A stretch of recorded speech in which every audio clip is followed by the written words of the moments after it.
When you go back to work, just imagine that you have a tape recorder attached to your body with an athletic band, another tape recorder in a briefcase, and another tape recorder in a notebook. 3 different tape recorders. And imagine taping your coworkers, your supervisors, and in some cases your friends, some cases your best friends, unbeknownst to them. Now imagine doing that every day for 3 years. I met 4 FBI agents. I was a lot younger, man. I was in my 30s then. I'm 57 years old now.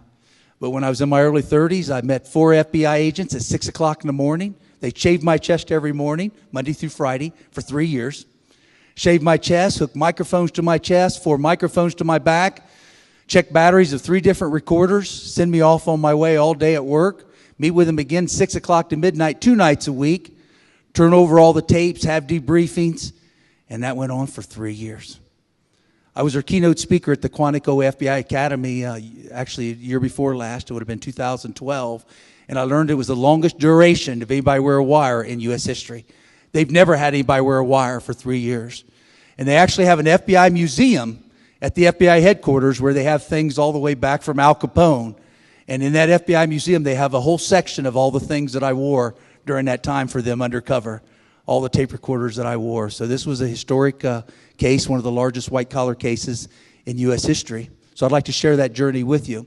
Like I said, a big part of this journey, I wasn't a believer. I wasn't a Christ follower, and I sure didn't have the moral compass that my wife had that I'm going to share with you. The company I was wearing a wire against was no average company. They were known as ADM, Archer Daniels Midland, one of the largest companies in the world. I joined them at age 32, 1989 when I joined them, so you're talking 25 years ago when I joined them.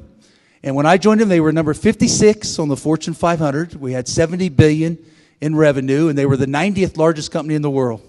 30,000 employees, headquartered in Decatur, Illinois, south of Chicago. And when I joined them, I was divisional president of the biotech division, which was their fastest growing division. I had about 4,000 employees in my division out of the 30,000. And then I also was the corporate vice president of the whole company, so I was number 4. We had a chairman, a vice chairman, a president, and then me. So out of the 30,000 employees, I was the 4th ranked executive, and I was 32 years of age. And we're a 113-year-old company and one of the first companies on the New York Stock Exchange. They're actually $95 billion in revenue today and the number 27th in the Fortune 500. And the best way to describe what they do, they're one of the largest food additive companies in the world. So when you go to the grocery store and you put any grocery in your grocery cart, no matter if it's food, beverage, Kellogg's, orange juice, a lot of the ingredients that are on that ingredient label are produced by ADM, very large food additive company. I remember my first 2 employees who I met when I joined the company were my 2 pilots to a Falcon 50 they gave me my first day. I had a company car. It gave me a Falcon 50. The 7 top executives each got their own jet, so I was number 4 executive. So there was my 2 pilots that worked for me, a Falcon 50 that was assigned to me for the 7 years that I was there. And boy, I got obsessed with that lifestyle. My parents, who never saw $100,000 a year, live in the same home that I grew up in. They're 87 years old now, living in this same home. And all of a sudden, my base salary was $350,000 a year. Keep in mind, it's 1989. But in a public company, most of your income and compensation is stock options and bonuses. And with stock options, bonuses, and base salary, my compensation was $3 million a year 25 years ago. For 7 years that I was there. Like I said, the base salary gets mentioned a lot, but in a public company, most of it's in stock options. And boy, I thought I was Bon Jovi. 7 figures, my own corporate jet. And I got obsessed with that lifestyle. It almost became an addiction. I can remember with the startup bonus they gave me, and nothing wrong with having a nice house, but the difference is the materialism became my everything. I became obsessed with materialism. I remember that first week, and I went out and bought this huge home, 13,000 square foot home with an 8-car garage. And within a month, I had that 8-car garage filled with 8 cars. Ferrari, 2 BMWs, 2 Mercedes. I had my Justin Bieber, my Britney Spears, and my Charlie Sheen moment all in 1 week. Like I said, it was not servant leadership. After 3 years with the company, I was with them for 7, but at 3 years with the company, I was 35 years old. And the vice chairman who I reported to, the number 2, came to me. Our CEO was 75 years old. Our president was 69 years old, and I would have been 35 at this point, less than half their age. The vice chairman came to me and he said, "Mark," Here's a $100,000 bonus and 25,000 shares of stock options. This is April of 92. I've been 3 years with the company then. He walked away, and I thought it was just an odd time to get a bonus at that time. The 25,000 shares of stock options was about $1 million worth at that time. So he walked off, and he came about an hour later, and then I understood what that was about. He said, Mark, I'm going to assign someone to be your mentor, to someone to work with you for about a year and show you how we do business and how we make a lot more money in some of our other divisions than we are able to in your division. He said, I'm going to assign this guy to you, and his name is Terry Wilson. And I already knew that name. He had the nickname The Price Fixer in our company. And he was assigned to me for about a year to show me how to do price fixing. We're to form an international cartel with our competitors. And you know what? I had a chance at that fork in the road, that moment, to walk away. And that was an hour after I had that bonus, an hour after I had that set of stock options. And instead of walking away, I fell in hook, line, and sinker. Instead of fighting that culture, I became part of that culture. Biggest mistake at that time in my life. So then you say, Mark, why would you... Your CEO's 75, your president's 69 years old, you're in your mid-30s, you've got a bright future there as they retire and so on. Why would you blow the whistle in your own company? I tell you, the reason why I blew my whistle in my own company is because I didn't. It's because my wife, Ginger. She was a stay-at-home mom raising 3 young children, and by November 92, 7 months after I was involved with this price-fixing scheme, she noticed big changes in me. She noticed something was weighing heavily on me. And let me tell you something. I've been with Ginger almost my whole life. I met Ginger when she was in 7th grade, and I was in 8th grade. She was 13 years old, and I was 14. We got married in 1979, 35 years ago. I was a homecoming king. She was a homecoming queen. I was senior class president. She was treasurer her class. I graduated in 1975. She graduated in 1976. And we were good students. We both had the right moral compass. But somewhere along the line, I lost mine. I lost my moral compass somewhere along the line. So she noticed these changes. And November 5th, 1992, she said, Mark, what's going on with your life? Something's weighing heavily on you these last 7 months. Something's different. You've been 3 years with the company and you just loved your job, but something's weighing heavily on you. She said, I've known you since you're 13 years old, and I can tell something's weighing heavily on you. And she said, the thing that bothers me the most, she said, all you do is work. She said, you come home from work and you get on the phone 3 or 4 hours at night, even after dinner, and you're obsessed with your job and all the materialism and the house and all the cars. And she said, this just isn't the Mark she fell in love with in high school. She said, something's going on. And I shared with her, I said, well, I have to be on the phone at night because 7 or 8 o'clock at night is 8 o'clock in the morning in Asia, in Japan, and in Korea, in Singapore, and I have to be on the phone each night. She said, you have to be on the phone 3 or 4 hours a night? I said, well, they're 12 hours ahead of us. She said, I could see you once every couple of weeks, but every night? So I opened up with her, and I told her, I said, well, I'm involved with a price-fixing scheme the last 7 months, that they're teaching me how to price fix, to make more money on our ingredients. She said, price fixing, what's that? Stay-at-home mom raising 3 young children? She never heard of that. I said, well, it's where we get together with our competitors. And we split up the market, and some people take Kellogg's, some people take Coca-Cola. We split up Hershey's, Nestle's, all of our customers. We split up the market, and we earn an extra $1 billion a year. She asked me the most logical question I've ever been asked in my life. She said, you're a $70 billion company legally, and you're stealing $1 billion a year. See, with greed, it's never enough. We could have been a $200 billion company and doing that same thing. She said, well, who pays for this price fixing?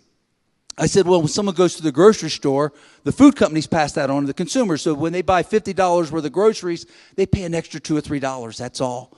She said, you got 400 manufacturing plants around the world. You're supplying groceries, ingredients in the groceries all around the world. That $2 or $3 is why it adds up to $1 billion a year. She said, my grandma's paying for that. My grandpa, my aunt, my uncle, my brother, my mom and dad. For us to live in bigger houses, to make more millions, they're paying for that theft. She went back up in the room for about an hour and prayed. And I went to church with her. My parents forced me to go to church as a youngster. My parents at 87 still go to the same church they went to as teenagers.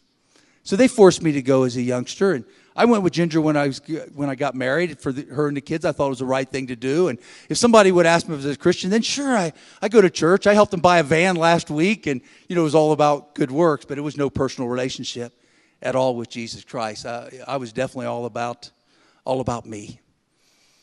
If I look at the reason why the 4 top guys at ADM went to prison, myself one of those 4, and put it in one word, it was narcissism. We thought we were above the law. If I look at the reasons why the people at WorldCom went to prison, narcissism. You get to the point where you break the law and you feel like you're above the law, and the laws are only for the little people. And that's the point I was at in my life. She came down about after an hour and she said, Mark, I prayed about this and I made a decision. She said, I'm turning you into the FBI. You're either going to turn yourself in and I go with you, or I'm going to turn you in. But God wants me to turn you in to the FBI. You've only been involved 7 months in a crime that's been going on for 14 years. It was proven in court going on for 14 years at that time. So she said, what a perfect opportunity to turn yourself in, because you're so new and so fresh in the crime. And here, a crime that was going on for 14 years, the largest price-fixing case in U.S. history, involved a $1 billion-a-year theft for 14 years. It took a stay-at-home mom raising 3 young kids to put me in front of the FBI for 4 hours. I don't know how many of you ever went to the FBI and told them you're stealing $1 billion a year, but let me tell you, it is an interesting reaction. I mean, that phone was ringing off the hook to the point where it reached even Louis Freeh, the director of the FBI in Washington, D.C. It was, and then Ginger, acting as my lawyer, stay-at-home mom, said, okay, my husband came and told everything. He confessed. Now you guys can go do your work, and it should be over with for us, right? That FBI agent said, no, this is just beginning. But we can't tap phones. We need your husband, who's an insider, to wear a wire. Your husband either goes to jail today or starts wearing a wire tomorrow. And that's how I became an FBI informant as a result of that. They said I'd only wear a wire for 5 or 6 weeks. They would have enough evidence. I wore a wire every day for 3 years. It wasn't 5 or 6 weeks. I went to Ohio State University, full scholarship for my bachelor's, master's, Cornell in biochemistry. For my PhD, full scholarship. Not the normal resume of a white-collar criminal. And at that time, I had the right moral compass. I went 8 years of college with no income whatsoever. So I had the right moral compass at that time in my life. But somewhere along the line, when I got into a higher level position, I lost that. I'd like to switch gears just for a couple slides here to show you what life was like to work undercover. The most challenging part was that I had to act like a loyal executive during the day because I was divisional president of the company. But then at night, I was tearing down that very company that I was building during the day. So build the company during the day and tear it down at night. And it became a life at odds with itself. And these meetings were not just in Decatur, Illinois. They were all around the world. They were in Zurich and Vancouver and Hong Kong and Singapore and so on. 2 or 3 meetings a month with the CARTEL members all around the world. And following around the world with us was this green lamp. This green lamp that looked like came from a yard sale. The FBI wanted to be able to show a jury something. They just didn't want the jury to hear the tapes. They wanted to show them something. And this green lamp made the video feed of those meetings, during those meetings for those 3 years. And boy, I tell you what, I look back and I thank God that there wasn't a woman among the 11 guys that were involved with this conspiracy. Because this green lamp was 2 or 3 feet from where you're sitting, a table very similar like you're sitting at, 11 guys sitting around it, and that green lamp was in the Shangri-La of the Singapore. That green lamp was in the Mandarin Hotel of Hong Kong, Four Seasons Hotel of Chicago, 2 or 3 meetings a month for 3 years. And not one person noticed it, not one person. And I'm convinced if there was a woman among us, she would have said, that green lamp's following us around the world.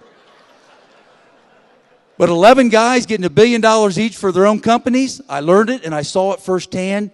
Greed blinds you. Greed blinds you. I'm telling you, these were all in. These guys were all in, all of us. But it was all in for the wrong thing. We were all in for ourselves. This wasn't doing God's work. This was outright selfish work. Greed-focused with no purpose. During the price-fixing meeting, I know I met somebody today from the Irvine area, but during the price-fixing meeting in the Irvine Marriott, In 1993, the green lamp's sitting 3 or 4 feet from him. We have our meeting. Our vice chairman of the company's also there, 11 guys there. My briefcase, the FBI didn't have the sophisticated equipment 20 years ago like they'd have today. And my briefcase started clicking. I had to open my briefcase, stop that clicking sound because that was that old reel-to-reel type recorder, fix that tape, stop that clicking sound. Not one person noticed it. And I was sitting as close as you are to each other. I'm telling you, I saw it. Greed blinds you. After 2 years wearing a wire, I was spent. I didn't know if I worked for ADM. I didn't know if I worked for the FBI. I didn't know who I was. And this was 2 years wearing a wire. Keep in mind, I wore one for 3. And there's a scene on the Discovery Channel documentary. It's probably the most accurate depiction of this case. Came out in 2010. The FBI, the 4 FBI agents are on there. The prosecutor, all the real people. Ginger and I are on there. Came out after the movie because the FBI wanted something 100 years from now, a real accurate depiction of that case. And that Discovery Channel documentary is on my website, markwhitacre.com. And this scene is one of the most longest scenes in that documentary because it's a pivotal shift happened in this case. I was out on the driveway, 3 in the morning during a thunderstorm with my shirt and tie on with a gas leaf blower blowing leaves. And I couldn't imagine why the neighbors weren't doing the same. That's how far gone I was. Keep in mind, I didn't have God in my life. And they talk about God on this Discovery Channel documentary. Well, what happened was Ginger from the bedroom window heard me out with this gas leaf blower. She heard it from the bedroom window. She comes out. She says, with an umbrella over her head, she says, "What are you doing? Come back to the house. Come back to the kids. Come back to the family." More than anything, she said, "You need God in your life." And my answer to this was then, who needs God? I'm going to be president of the 56th largest company in America. I'm going from number 4 to number 2. I said, Merrill Lynch has just announced it. Dane Bosworth had announced it. There was a line on Fortune magazine announced it. When the president retires, I'm taking his place. She said, "You have to be delusional." She said, "You're bringing down the chairman, the vice chairman, the president. The board of directors support them for 30 years. The CEO's been there. The only reason why they announced that, they don't know you're the informant. When they learn you're the informant, they're going to fire you immediately. I thought you always knew when this is over with, we'd have to work somewhere else. I never dreamed you thought you could survive this when this is over." She walked back in that house, and I knew she was right. I was going to be fired for being a whistleblower when it all came out publicly that I was the informant wearing the wire. And I knew at that time, especially in that time, it still even happens today, but in the 90s, there were a lot of golden parachutes. For executives that level, they got severance packages and golden parachutes and so on. Well, I was not going to get a golden parachute when the 3 people above me, I wore a wire, and they were going to jail. They were going to be against me and go after me with everything they had. Well, the accountants were scared to death of me. I felt like I owned the company anyway. We didn't treat the company as a public company. We treated it as our own company. So I decided to write my own golden parachute, my own severance package.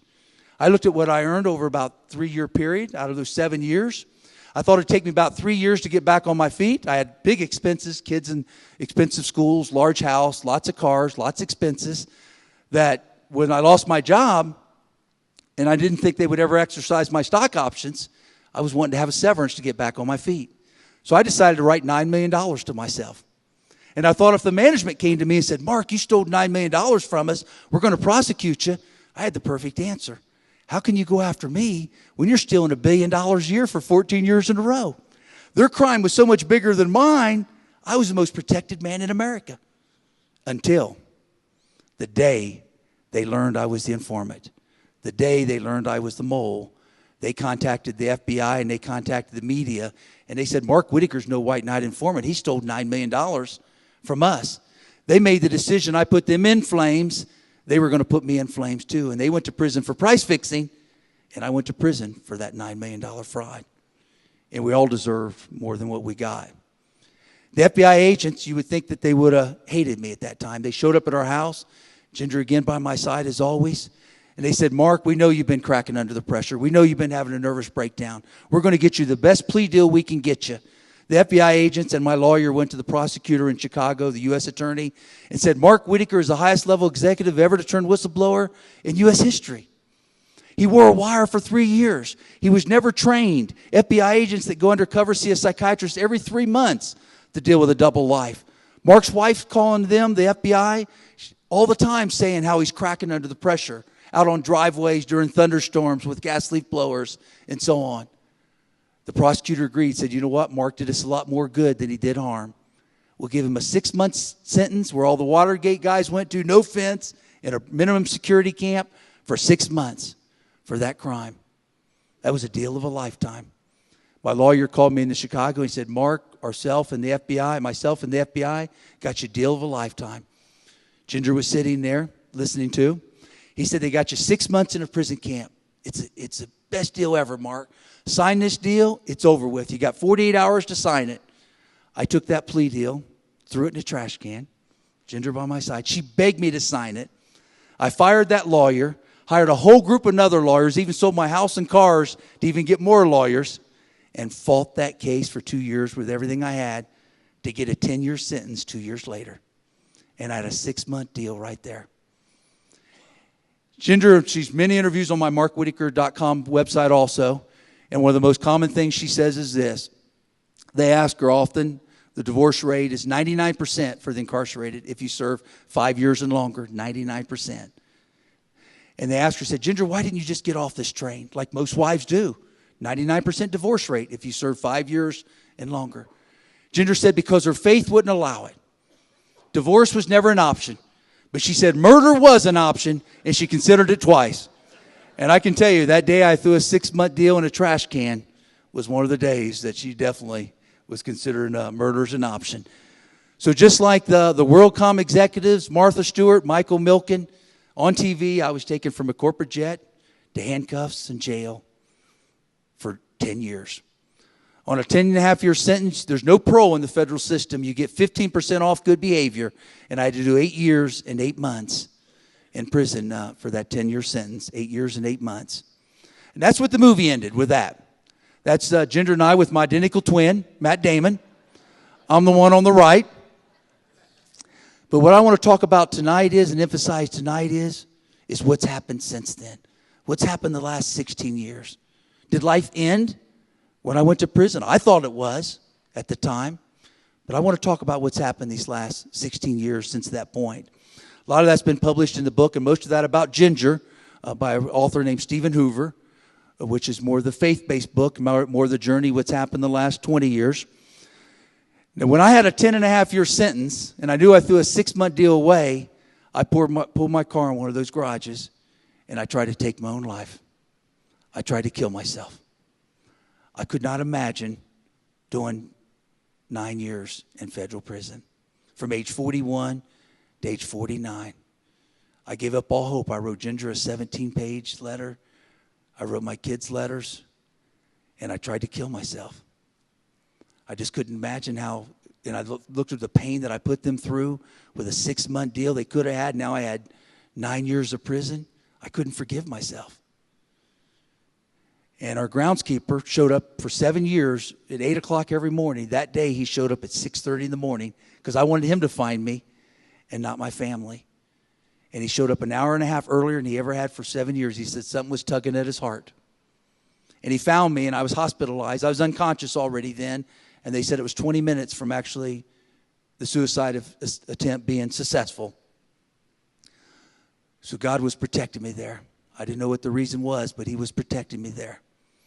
After a month of hospitalization for post-traumatic stress syndrome, for wearing a wire for 3 years, the FBI, by the way, do not allow an informant to wear a wire longer than a year now because of the meltdown. They saw me wearing one for 3. So they have a guideline, a maximum of a year of wearing a wire now. A man named Ian House showed up after I was hospitalized for a month. He read about it in the newspapers, everything that I just described to you now. He read about it. And he read about where I tried to take my own life. And he showed up at my house. He was a stranger. And he told me, he said, hello, I'm Ian Howes. I work for a pharmaceutical company, CFO of the company. Got 5 children. I'm a member of a group called CBMC, Christian Businessmen Connection, he said. And he said, I just want to tell you, Mark, I think prison is going to be the beginning of your life, and you're going to find your true purpose in life with the journey you're ready to start on. I went back in and told Ginger as quick as I could. I said, there's somebody out on the porch that's crazier than I am. And she said, well, maybe you ought to shut up for once and listen to him. I went back out there and listened to him. And he said, Mark, just spend some time with him. He had a study called Operation Timothy, Introduction to the Bible he'd like to go through with me. He knew I had 7 months before I went to prison. This man with 5 children, CFO of a company, spent 5 to 6 hours a week with me going through a Bible study and Operation Timothy and just introduced me to the Bible. And I would challenge him. I said, I think my sins are too big for God to forgive me. And he'd go through Scripture, Mark, Matthew, Luke, and John, and show there's no sin too big for God to forgive you. We spent hours and hours, 5 or 6 hours a week for 7 months. A couple weeks after I entered prison, this man showed up. Never heard of him. His name's Chuck Colson. He said, Mark, he was reading about me also in the paper like Ian House did. And he read, he said, Mark, you went to Cornell. Chuck Colson went to Brown. He said, we both went to prison about the same age. He said, I was at the top of my game being White House counsel under President Nixon. You were at the top of your game being one of the top executives of one of the largest companies in the world. He said, he got addicted to power. I got addicted to greed. And we both ended up going to prison. And he told me it was the best thing in his life that ever happened to him. The best thing in his life. He said it was life-changing. And let me tell you something. Chuck Colson mentored me for 9 years in federal prison. And for 5 years after I got out, he passed 2 years ago, this past week, on April 21st, 2012. And between him and Ian Howes, they had an impact on my life that changed my life forever. 2 Corinthians 5:20, it states clearly, therefore we are Christ's ambassadors. The question is, how effective ambassadors are we? I tell you something. I met 2 effective ambassadors face to face with Ian Howes and Chuck Colson. Face to face. How they committed their lives to serving other people other than themselves. 9 years in prison is a long time. I don't wish it on anybody. During the time when I was in prison, they have it now, but I got out 8 years ago. We didn't have email, no text message, no cell phone. Newspapers are 2 months old. It is life in slow motion during that time. 9 years in prison. It's like 50 years of real life. And I kept praying. My 3rd month in prison, June of 98, 9 months after Ian Howes started going through Operation Timothy with me, and 3 months after Chuck Colson started mentoring me, I got on my knees for the first time in my life and surrendered my life to Jesus Christ for the first time. Even though I had went to church most of my life. For the first time in my life, I said, God, I've made a train wreck of my life. I've left my family in shambles. And I need someone else to take the steering wheel over. And God, I said, I need your help. And it's amazing the peace and contentment that God gave me. I had 8.5 years to go. I was only 3 months in on an 8-month sentence. And it's amazing the peace and contentment God gave me. I earned $20 a month for 9 years. After $3 million a year for 7 years. And I tell you something, I took 61 people through Operation Timothy to lead them to Christ. Helped hundreds of guys in prison get their GEDs, learn how to read, learn how to write. The 9 years in prison were the most productive years of my entire life. Because the first time in my life, I was serving somebody else besides myself. And God did show me my purpose, just like Ian Howes said he would. And it wasn't to be CEO of ADM. It was to use that education that God gifted me with to help other people improve their lives. As a family, we got better, not bitter. The only difference between those two words is the letter E in better for eternal value, and I in bitter for selfishness. People come out of prison either better or bitter. I've seen it. I've seen it for 9 years. Guys get out. Ginger. I was in 3 different states. In federal prisons, you can Google federal prisons in Forbes, and there's the ranking of the prisons just like the universities. They rank them the top to the bottom. And as you get good behavior, you can put a transfer into a better place. The rank number 1 prison is Pensacola, Florida for the federal prison system. And eventually I got there for the last 4.5 years. Ginger moved and my children to 3 different states. She lived a few minutes from each prison. They allow 20 hours a weekend for your wife and family to come into a visiting area. She came in with my children 20 hours a weekend for 9 years. Every weekend, every holiday, every Christmas. I can remember that first Christmas in Yazoo, Mississippi, which was the first place I was at in 1998. The kids were crying. They were sad, all three of them. I was depressed. I was only 8 or 9 months in prison then. And Ginger said, no, wait a minute. She said, why are we sad? Look at the people in the military aren't even with their families. What's it matter if it's a prison visiting room or a living room? We're together. And that's the attitude that Ginger took for 9 years. I put my family through a living hell. The fact that they would forgive me, my wife and kids, I'm telling you, is a miracle of God to touch your hearts, for them to forgive me after everything I put them through. God redeemed me that day in June 4th, 98, 16 years ago. He pardoned me. He forgave me to give me a second chance, a clean slate. And then he touched the hearts of society to forgive me.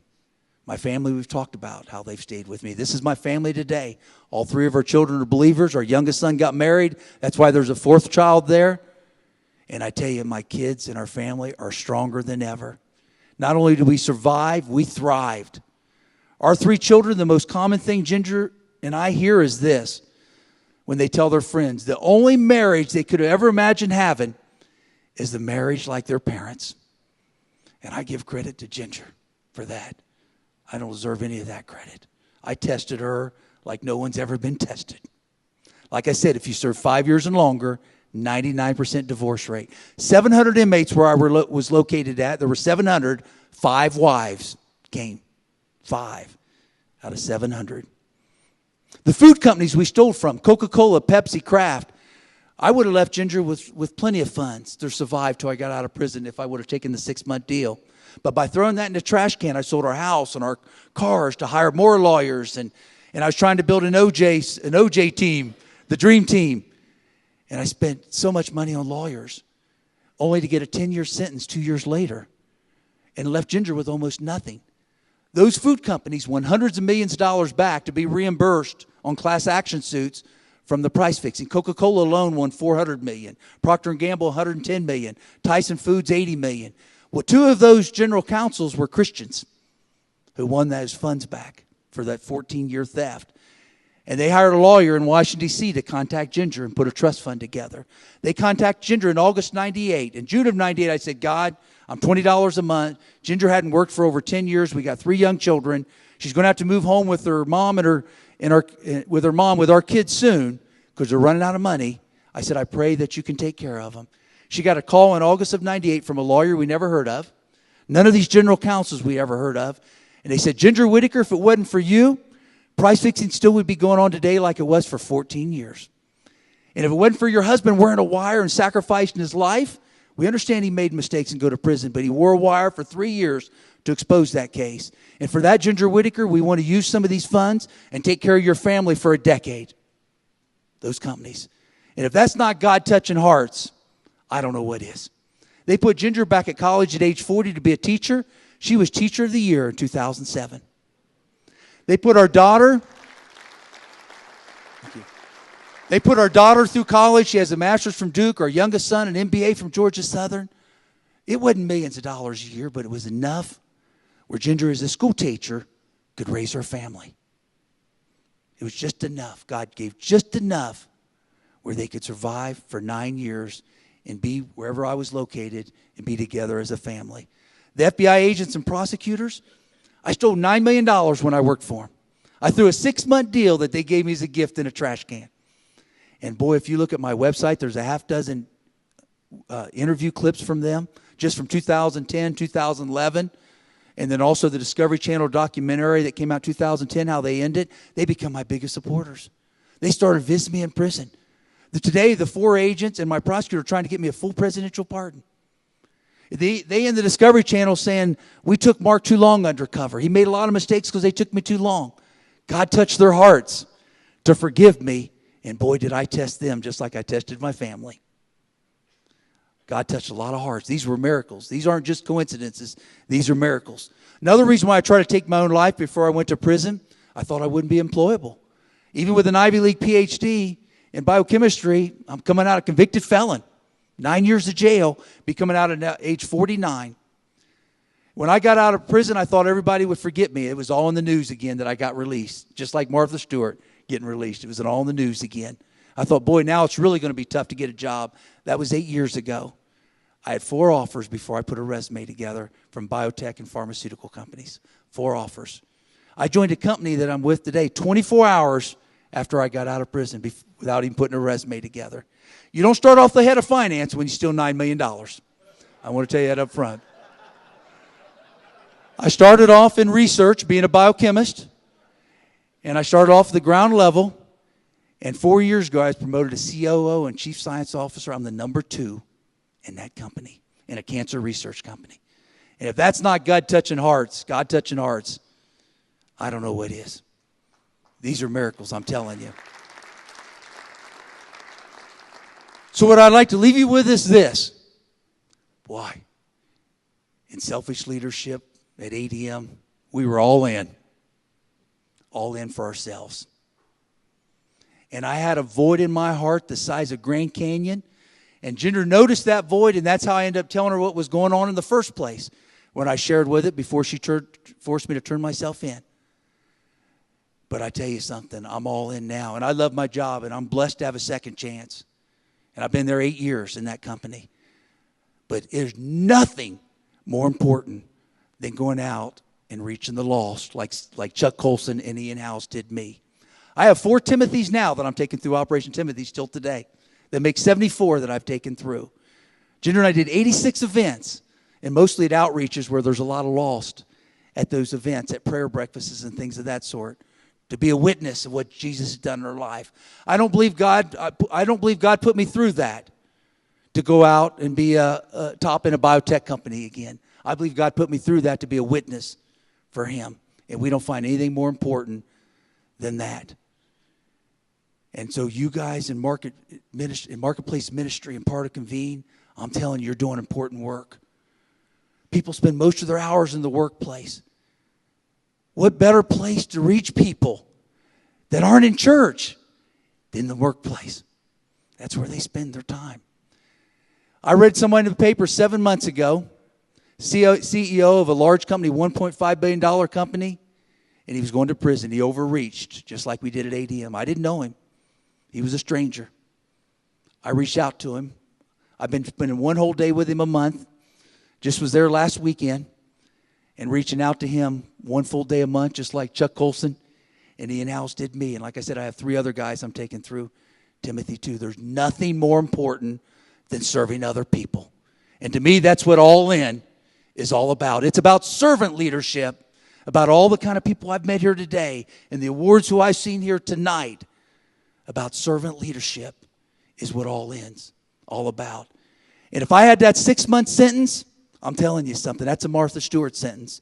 I would have came out the same person I went in. God gave me exactly what I needed. I think 2 or 3 years would have been enough. But I know 6 months would not have been. He gave me exactly what I needed. And I tell you, more than anything, and I'll never forget this, God blessed me with a good wife.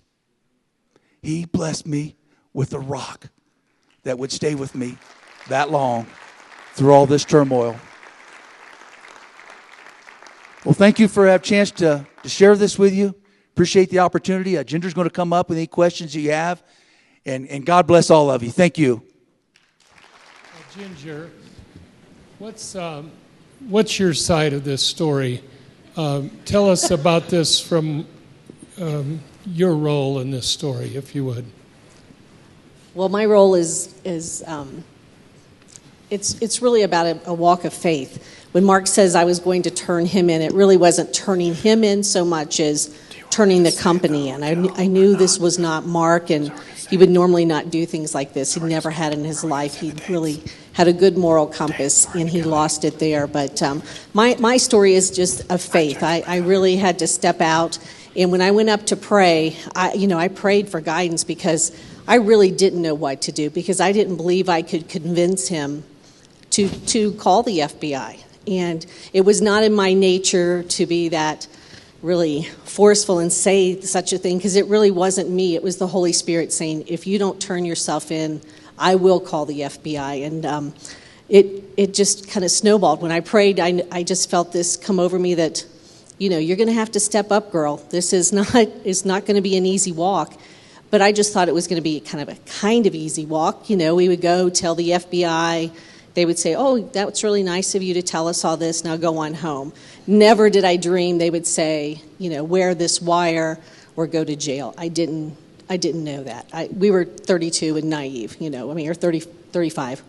And they also told us only 5 to 6 weeks. And 5 to 6 weeks turned into 3 years, which was due to ADM being so corrupt.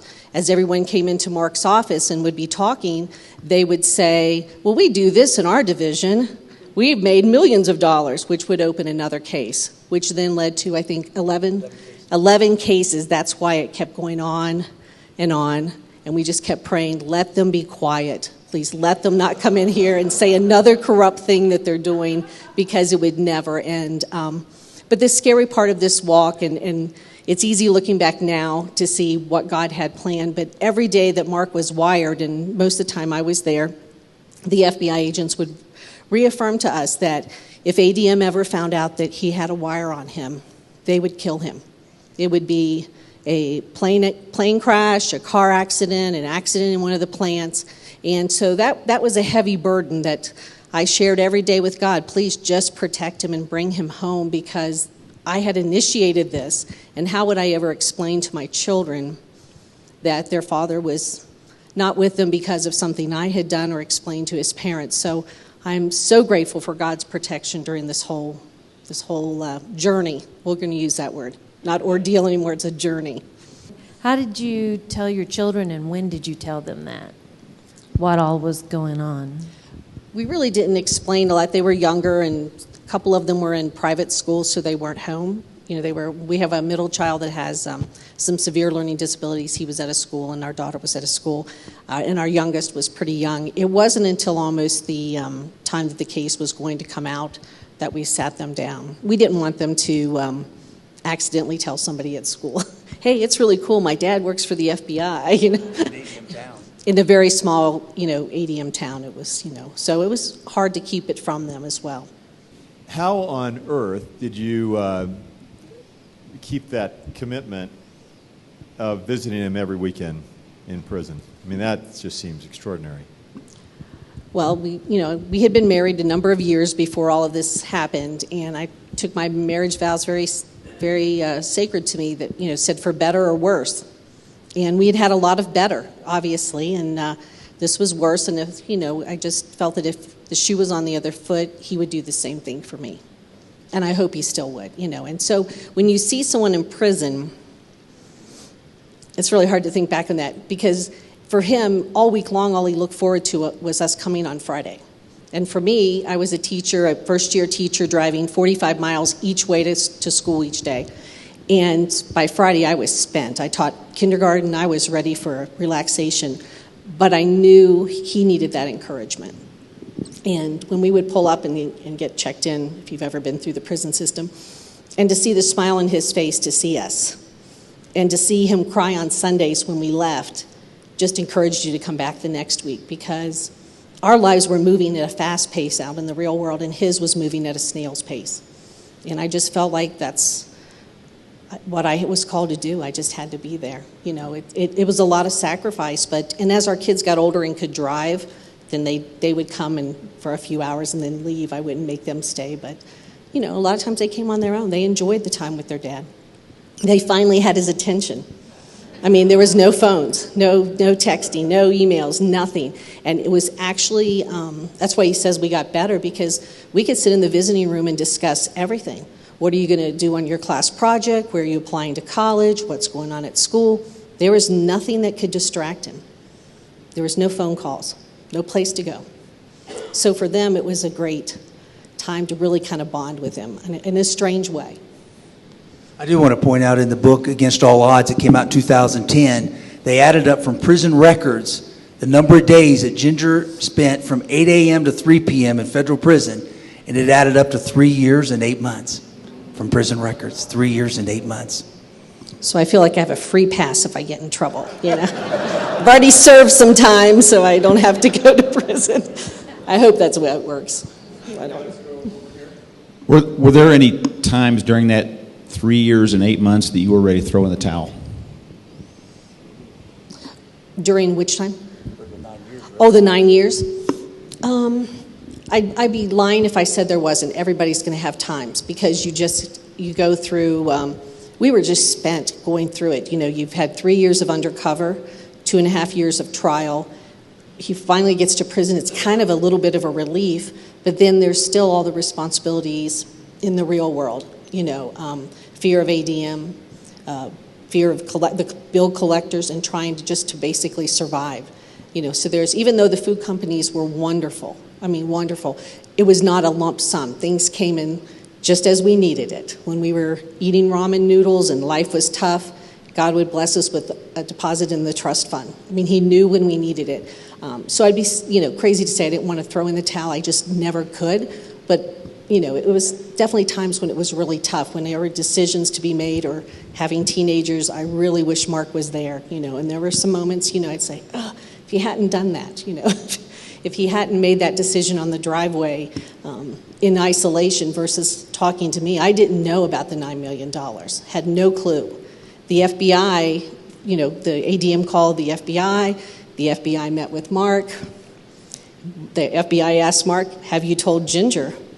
He said, no, you think you guys can come home with me? Because I don't think this is going to go so well. So, there were some, anyone would be silly that you're not to say that things were just perfect. It was, but I had a lot of faith. I knew God would get us through all of this, and he's blessed us beyond means, blessed us in so many ways. When everything went public, how did your friends and the people in the community react? Did they support you? Did they pull away? What happened? The ADM friends completely, because that's what ADM does. But the town that we lived in was a 1,200 people farming town.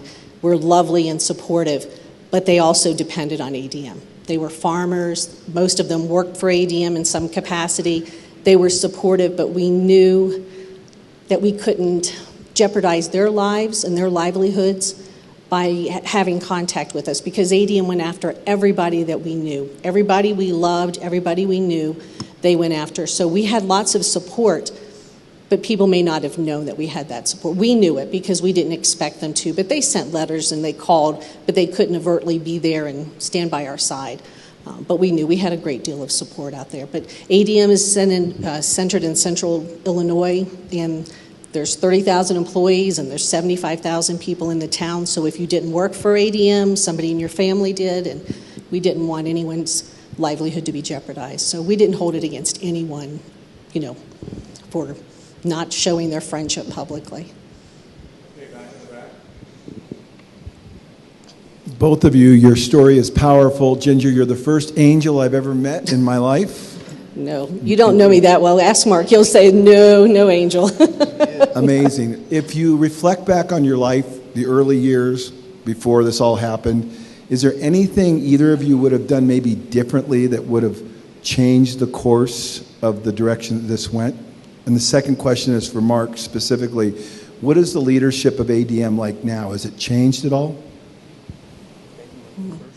I guess the thing that I would have changed is maybe I would have prayed harder for someone like Ian House to come into Mark's life. I was a little passive. I thought, well, he's going to church, and I'm praying for him to be a Christian. I'm praying for him to be a Christ follower. I'm just praying, but maybe it wasn't the right time, and I wasn't the person to lead him. I wish Ian House had showed up before we went to ADM. I wish Mark had had that solidness of Christ in his life, so that when this decisions at ADM came about, he would have had a little stronger foundation to have said, don't need this money, don't need all of this stuff, and would have been able to really walk away. That's, if I had to look back, that I wish something would have happened, but maybe that's what I wish for. God had a whole different plan. Maybe he needed Mark to rise in ADM, to fall so hard, to make it such an impact, and for him then to have a story to be able to come out to share. I don't know. I will know one day when I get there and ask him. In terms of the question of ADM, are they better today? They hired a woman from Chevron, very compliance-oriented. When the four of us went to prison, she totally turned that company around, very compliance-oriented company. And even then, the 30,000 employees, they came and did the right thing morally and ethically every day. They were a moral company. It was four executives at the top, like Enron and WorldCom. The companies don't do the crime. The employees don't do the crime. It was four top executives that were the bad apples, that were the rotten apples, myself being one of them, that did that crime. So really want to make it clear, it wasn't all 30,000 people, it was four, and all four of us went to prison. So they really cleaned house and got a very compliance-oriented management. Okay, we're going to do one more question over here somewhere, and then that'll be the last one. Any echoes? You were in fear of your life. There were four executives. You made enemies. Any echoes? During the time that when it became evident that Mark was the informant, definitely, our lives were in jeopardy all the time. They tapped... Witness protection. Right. They had considered witness protection, but we said we would never leave our parents and brothers and sisters. You know, we just couldn't. But they did. They went through our trash. They bugged our phones. They followed our kids on the school bus. They did everything they could to intimidate us. And like I said before, they went after everyone we loved. Anyone that we had written a check to over $100, they sued. And trying to separate, because if people got sued, then they would be mad at us, which would then put a wedge between our friends and our family. And they thought that the more that they did that, then maybe Mark would not testify. So there was a great deal of fear. And even when the lawyers called to say they were going to give us some money, I thought that was a trick from ADM. So I said, will you send me the paperwork and I'll take it to an attorney and we'll just check this out, because I wouldn't have put it past them, because Mark had only been in prison a few months and I just didn't trust them. So was fearful, but then time has passed now and I try not to be fearful, but. One of the four that went to prison wrote us a letter. We had lunch with him about a year ago. Thanked us for turning him in. Thanked us for wearing a wire. He turned his life over to Christ in prison. Said it's the best thing that ever happened to him in his life. So he's another one that came out better, and then two of them came out very, very bitter, still even till today. Very bitter. Thank you guys so much. Thank you. Thank you. Thank you very much.